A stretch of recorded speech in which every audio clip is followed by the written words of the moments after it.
प्यारे बच्चों, सुभागी देवी intermediate college के स्टडी क्लास में आप सभी का स्वागत है। आज आप लोग हिंदी गद्य के अंतर्गत पढ़ेंगे राष्ट्र का स्वरूप। क्या पढ़ेंगे? राष्ट्र का स्वरूप। राष्ट्र का स्वरूप के लेखक हैं वासुदेव शरण अग्रवाल। वासुदेव शरण अग्रवाल ने राष्ट्र के स्वरूप शीर्षक से एक निबंध लिखे हैं कि राष्ट्र का स्वरूप कैसा होना चाहिए, अर्थात राष्ट्र कैसा होना चाहिए, राष्ट्र का निर्माण किन किन तत्वों से मिलकर बना होता है, ये सब।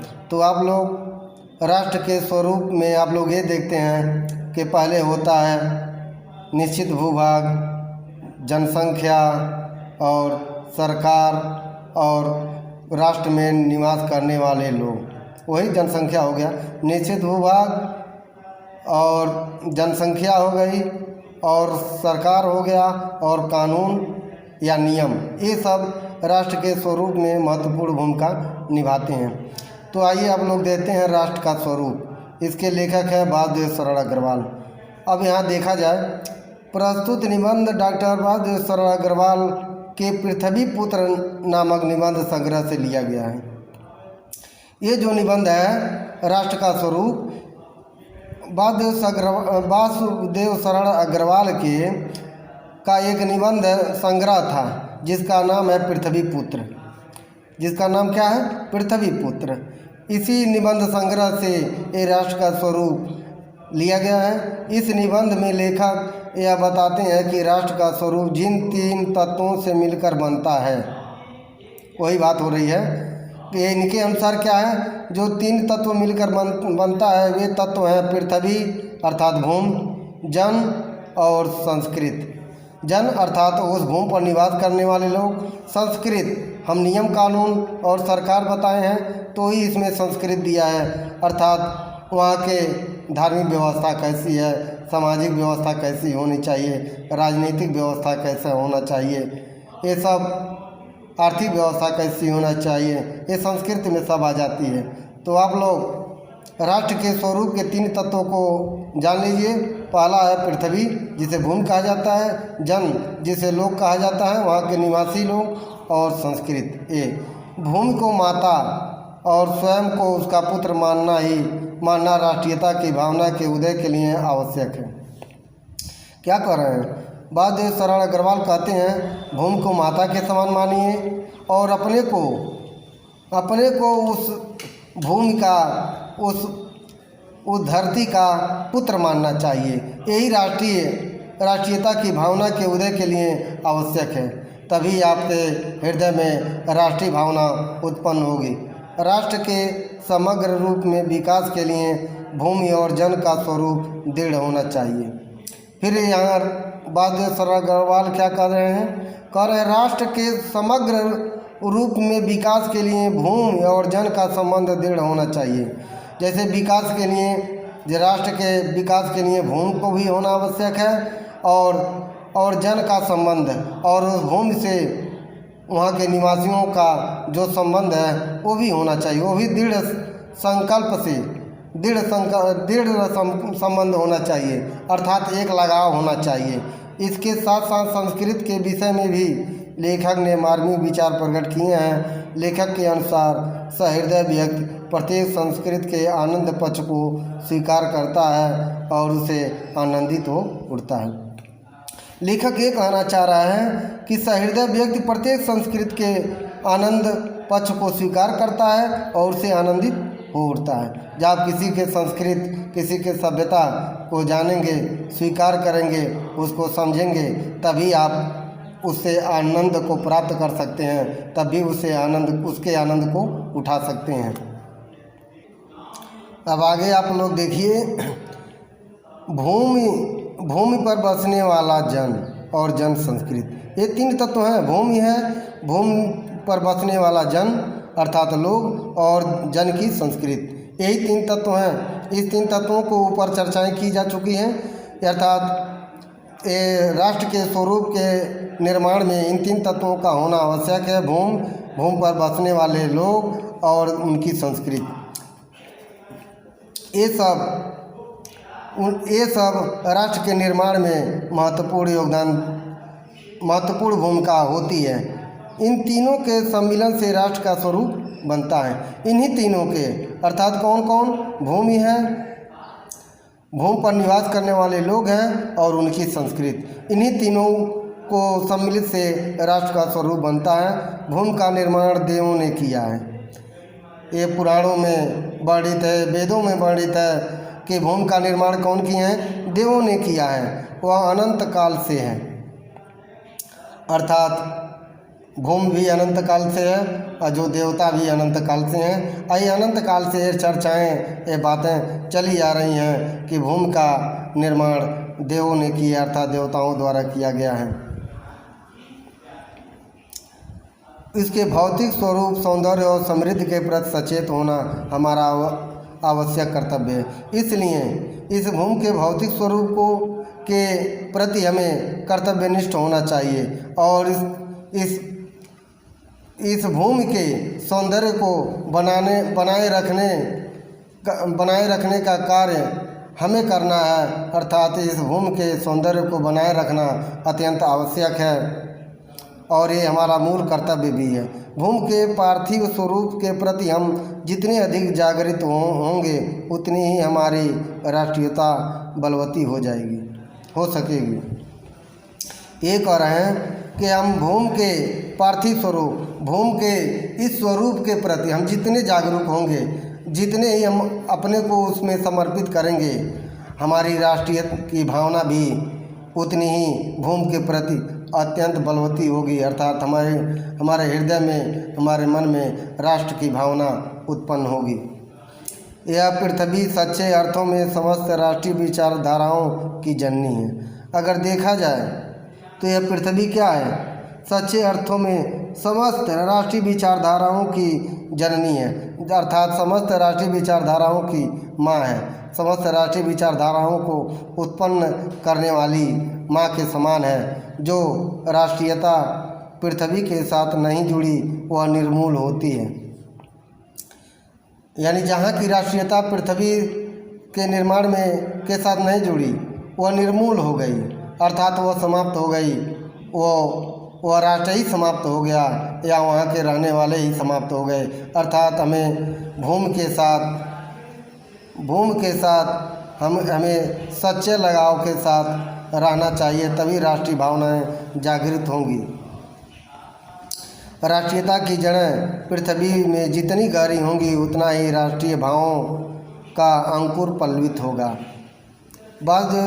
वासुदेव शरण अग्रवाल ये कह रहे हैं कि राष्ट्रीयता की जड़ें माने राष्ट्रीयता की जड़ जो है, मूल है, वो जितनी गहरी होगी उतनी हमारे हृदय में या उतनी ही राष्ट्रीयता की भावना और अंकुरित और पल्लवित होगी। अर्थात ज़्यादा समय तक वो टिक सकती है। जिस पेड़ की जड़ें जितनी गहराई तक होती है वह पेड़ उतनी ही लंबे अवधि तक टिका रहता है। उसी तरह राष्ट्रीयता की भावना में भी बात कर रहे हैं कि हमें राष्ट्रीयता की भावना जितनी गहराई तक होगी वह राष्ट्र भी उतने ही लंबे समय तक टिका रहेगा और अंकुरित और पल्लवित होगा। इसलिए पृथ्वी के भौतिक स्वरूप को अधोपांत जानकारी प्राप्त करना, उसकी सुंदरता, उपयोगिता और महिमा को पहचानना आवश्यक धर्म है। इसलिए लेखक ये कहना चाह रहा है कि इसलिए पृथ्वी के भौतिक स्वरूप अर्थात पृथ्वी के या प्रकृति के जो भौतिक स्वरूप है उसको बनाए रखना। भौतिक स्वरूप क्या है? अर्थात प्रकृति से खिलवाड़ नहीं करना है, वनों को नहीं काटना है, नदियों को अवरुद्ध नहीं करना है, पहाड़ों को काटना छाटना नहीं है। अर्थात पृथ्वी को हम भौतिक स्वरूप के साथ अगर खिलवाड़ करेंगे तो पृथ्वी के साथ हमारा भी अस्तित्व समाप्त हो जाएगा। लेखक यही कहना चाह रहा है। और उसकी सुंदरता को उपयोगिता और महिमा को पहचानना आवश्यक धर्म है। जब पृथ्वी की उपयोगिता, पृथ्वी की सौंदर्यता की पहचान हम कर लेंगे तो हम इसके साथ, प्रकृति के साथ खिलवाड़ नहीं कर सकते हैं। अर्थात पृथ्वी की उपयोगिता, इसकी सुंदरता को बनाए रखना हमारा परम धर्म है।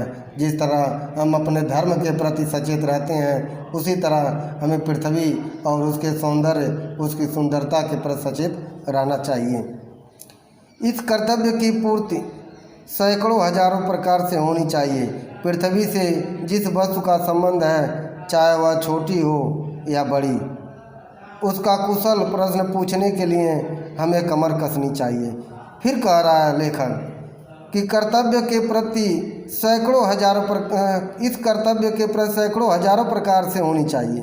ये नहीं एक प्रकार, यानी हर तरह से हर वक्त अपने कर्तव्य का पालन करना चाहिए और इसके प्रति सचेत रहना चाहिए।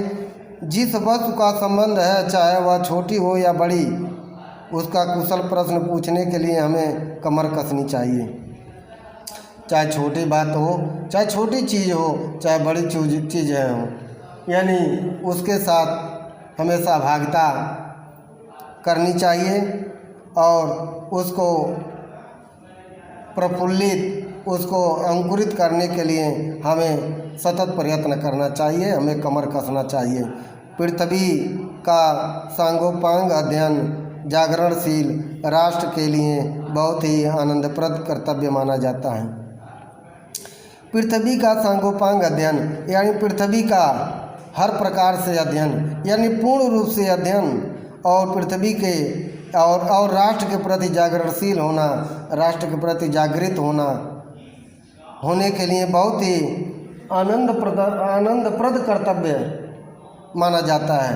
कहने का अर्थ यह है कि अगर पृथ्वी के अनेक प्रकारों, यानी पृथ्वी के सभी प्रकार का अध्ययन करें और राष्ट्र के जागरणशील बनाएं, तो और तब हमें आनंद की अनुभूति होगी, अर्थात अपने कर्तव्य का आनंदपूर्वक पालन करें। गांव में, नगरों में सैकड़ों केंद्रों से इस प्रकार का अध्ययन का सूत्रपात होना चाहिए। इसका सूत्रपात कैसे होना चाहिए? पहले गांव से स्टार्ट करें, कस्बों से स्टार्ट करें, शहर से स्टार्ट करें और नगर से, यानी सैकड़ों केंद्रों से प्रारंभ किया जाए। न कि एक जगह रहेगा तो पूरे राष्ट्र का विकास नहीं हो सकता, पूरे राष्ट्र के स्वरूप का निर्माण नहीं किया जा सकता। इसीलिए जन जन में यह राष्ट्रीय चेतना, यह राष्ट्र की भावना जागृत होनी चाहिए। उदाहरण के लिए पृथ्वी की उपजाऊ शक्ति बढ़ाने वाले मेघ जो प्रति वर्ष समय पर आकर अपने अमृत जल से इसे सींचते हैं, हमारे अध्ययन के परिधि के अंतर्गत आने चाहिए। लेखक ये कहना चाहिए, उदाहरण स्वरूप ये कह रहा है, पृथ्वी को उपजाऊ बनाने के लिए जो बादल बरसते हैं, जो बादल प्रत्येक वर्ष बारिश करते हैं, वे अपने अमृत जल से पृथ्वी को सींचते हैं। इसके अध्ययन, हमारे अध्ययन के अंतर्गत वो भी होना चाहिए, यानी हमारे अध्ययन के अंतर्गत वर्षा कैसी होनी चाहिए, अर्थात प्रकृति के पेड़ पौधों को अधिक मात्रा में लगाएं, जिससे मानसून बना रहे और बारिश होता रहे। इस प्रकार के अध्ययन भी हमें राष्ट्र के स्वरूप के निर्माण में सहायक करते हैं। उन मेघ जलों से परिवर्धित प्रत्येक तृणलता और वनस्पति का सूक्ष्म परिचय प्राप्त करना भी हमारा कर्तव्य है।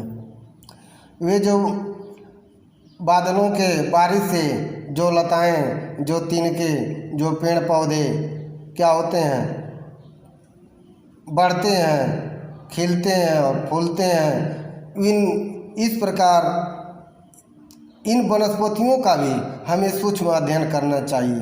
अर्थात राष्ट्र के स्वरूप के साथ हमें प्रकृति के जो भी तत्व हैं उन सब का अध्ययन करना जरूरी है, तभी हम राष्ट्र के स्वरूप को बनाए रख सकते हैं। इस प्रकार जब चारों ओर से हमारे ज्ञान के कपाट खुलेंगे, तब सैकड़ों वर्ष से शून्य और अंधकार से भरे हुए जीवन के क्षेत्र में नया उजाला दिखाई देगा। इस प्रकार अगर देखा जाए, चारों तरफ से ज्ञान रूपी कपाट खुलेंगे, ज्ञान रूपी दरवाजे अगर हमारे जेहन में खुलेंगे तो सैकड़ों वर्षों से शून्य और अंधकार में भरे हुए, सैकड़ों वर्षों से जैसे अंधकार में पड़े हुए उस ज्ञान के स्रोत को हम जान जाएंगे, उसके और नए नए ज्ञान के क्षेत्रों में विकास भी करेंगे। इस प्रकार हम नए नए क्षेत्रों में उजाला दिखाएंगे का अर्थ होता है, उजाला दिखाई देगा का अर्थ होता है अर्थात पथ प्रदर्शक का काम करेंगे। धरती माता की कोख में जो अमूल्य निधियां भरी हैं, ये कह रहा है धरती माता की कोख में जो अमूल्य निधियां भरी हैं, इसलिए पृथ्वी को वसुंधरा भी कहा जाता है, क्योंकि पृथ्वी के अंदर बहुत से रत्न हैं, बहुत से तत्व हैं, बहुत से पदार्थ छिपे हैं। वही बात यहाँ का, धरती माता की कोख में जो अमूल्य निधियाँ हैं, जो जिनका मूल्य ही नहीं है, वे खजाने हैं जिनके कारण वह वसुंधरा कहलाती है। लिखा भी है जिसके कारण पृथ्वी को वसुंधरा कहा जाता है। इसे कौन परिचित न होना चाहेगा, अर्थात इन तत्वों से, इन पदार्थों से कौन परिचित नहीं होना चाहेगा। लाखों करोड़ों वर्षों से अनेक प्रकार की धातुओं को पृथ्वी के गर्भ में पोषण मिला है।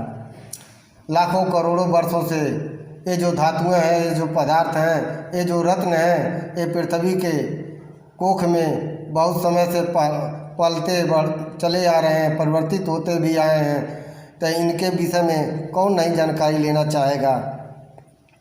दिन रात बहने वाली नदियों ने पहाड़ों को पीस पीस कर अगणित प्रकार की मिट्टियों से पृथ्वी को की देह को सजाया है।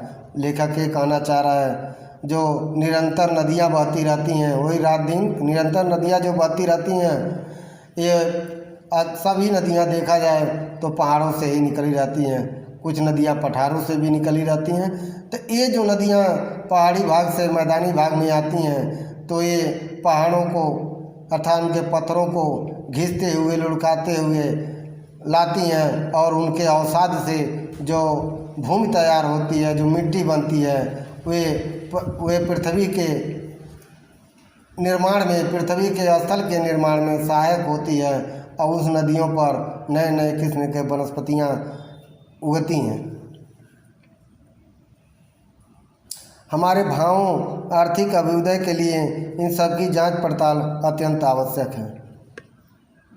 हमारे भावी आर्थिक अभ्युदय, हम आने वाली आर्थिक अभ्युदय के लिए इनका जांच पड़ताल करना अत्यंत आवश्यक है, क्योंकि भावी पीढ़ी के उत्थान के लिए ये जानकारी होना आवश्यक है कि भविष्य में हमें इनसे क्या क्या लाभ हो सकते हैं। पृथ्वी की गोद में जन्म लेने वाले जड़ पत्थर कुशल शिल्पियों से संवारे जाने पर अत्यंत सौंदर्य के प्रतीक बन जाते हैं।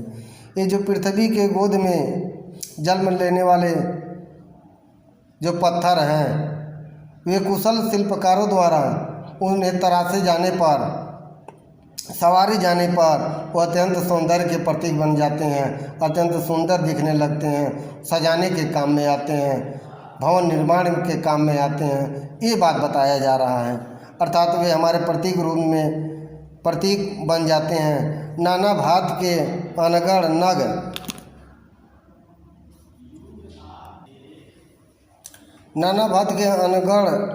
नग विंध्य की नदियों के प्रवाह में सूर्य की धूप से चिलकते रहते हैं। ये कह रहे अनेकों प्रकार के अनगढ़ नग, अनेकों प्रकार के रत्न आभूषण या पत्थर विंध्य की नदियों से, विंध्याचल से निकली हुई नदियों के प्रवाह से सूर्य की धूप उस पर पड़ते ही वे चमकने लगते हैं। उनको जब चतुर कारीगर पहलदार कटाव पर लाते हैं, तब उनके प्रत्येक घाट से नई शोभा और सुंदरता फूट पड़ती है। जब उन पत्थरों को, उन पत्थरों को जब चतुर कारीगर द्वारा काट छाट कर, तराश करके जब घाट पर लगाया जाता है या काट छाट कर उसे तैयार किया जाता है, तो उनकी शोभा अत्यंत शोभा की फूट पड़ती है, अर्थात वो अत्यंत सौंदर्यशाली दिखने लगते हैं। वे अनमोल हो जाते हैं और वे अनमोल जिसका कोई मोल न हो। देश के नर नारियों के रूप मंडन और सौंदर्य प्रसाधन में इन छोटे पत्थरों का भी सदा से कितना भाग रहा है। अर्थात उन नगों को देश के उन नर नारी अपने सौंदर्य के प्रसाधन के रूप में प्रयोग में उन पत्थरों को, उन नगों का प्रयोग करते हैं। अर्थात जड़ी के साड़ियाँ, आभूषण, इन सब में उन नगों का प्रयोग किया जाता है। अतएव हमें उनका ज्ञान होना भी आवश्यक है। इस प्रकार हमें उनके भी विषय में ज्ञान अर्जित करना अत्यंत आवश्यक है। पृथ्वी और आकाश के अंतराल में जो कुछ सामग्री भरी है, पृथ्वी के चारों ओर फैले हुए गंभीर सागर में जो जलचर एवं रत्न की राशियाँ हैं, ये कह रहा पृथ्वी और आकाश के बीच में जो भी सामग्री भरी पड़ी है, चाहे पृथ्वी के चारों ओर फैले हुए गंभीर सागर अर्थात गहरे सागर, और चाहे जलचर एवं रत्न की राशियाँ, चाहे उन सागरों से निकलने वाले अनेकों प्रकार के रत्न, इसलिए सागर को रत्नाकर भी कहा जाता है।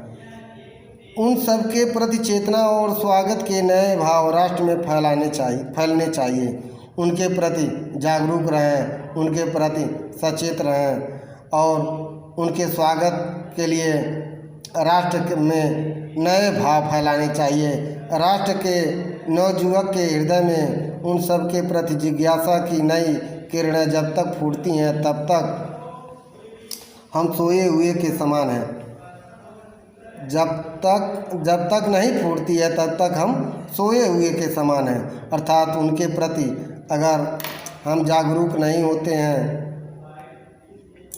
उनके प्रति अगर जागरूक नहीं होते हैं, उनके प्रति हम सचेत नहीं होते हैं, उनके ज्ञान का अर्जन नहीं करते हैं, तो ये जान लीजिए तब तक हम सोए के समान हैं, अर्थात अनभिज्ञ हैं। विज्ञान और उद्यम दोनों को मिलाकर राष्ट्र के भौतिक स्वरूप का एक नया ठाठ खड़ा करना, यह कार्य प्रसन्नता, उत्साह और अथक परिश्रम के द्वारा नित्य आगे बढ़ाना चाहिए। लेखक ये कह रहा है, कहना ये चाह रहा है लेखक कि विज्ञान और उद्यमी लोगों को मिलाकर राष्ट्र के भौतिक स्वरूप का जो नया ठाठ खड़ा है, जो नया ठाठ का अर्थ होता है नया, ये कहा जाए कंकाल तो अलग चीज़ हो जाएगी, एक नया पिलर खड़ा है, एक नया भवन खड़ा है। यह कार्य प्रसन्नता और उत्साह के अथक परिश्रम के द्वारा नित्य आगे बढ़ाना चाहिए। इस कार्य को प्रसन्नता के साथ, नित्य नियम और कर्तव्य पालन के साथ उसके स्वरूप को आगे बढ़ाना चाहिए। हमारा यह ध्येय हो कि राष्ट्र में जितने हाथ हैं, उनमें से कोई भी इस कार्य में भाग लिए बिना रीता न रहे। लेखक ये कह रहा है कि राष्ट्र में जितने, अर्थात राष्ट्र के जितने भी प्राणी हैं, वे सब राष्ट्र के प्रति जागरूक रहें और सभी लोग के हाथ यानी प्रत्येक अपने अपने कर्तव्य के लिए उठे और राष्ट्र के निर्माण में सहायक हो। रीता न रहे, अर्थात किसी का हाथ खाली न रहे, तभी मातृभूमि के पुष्कल समृद्ध और समग्र रूपमंडल को प्राप्त किया जा सकता है। तभी हम मातृभूमि को पुष्पित और समृद्ध कर सकेंगे और उसके स्वरूप और सौंदर्य मंडल को प्राप्त कर सकते हैं। तो बच्चों, आप लोग राष्ट्र के स्वरूप में वासुदेव शरण अग्रवाल द्वारा पृथ्वी भूमि के विषय में पढ़ चुके हैं। अब अगले वीडियो में हम जन के विषय में पढ़ाएंगे। हम यही आशा करते हैं कि आप लोग इस गद्य का जो ये राष्ट्र का स्वरूप था, ये भूमि का था, भूमि के विषय में आप लोग समझ गए होंगे। अब जन का वीडियो अगले दिन बनाएंगे। तब तक के लिए धन्यवाद।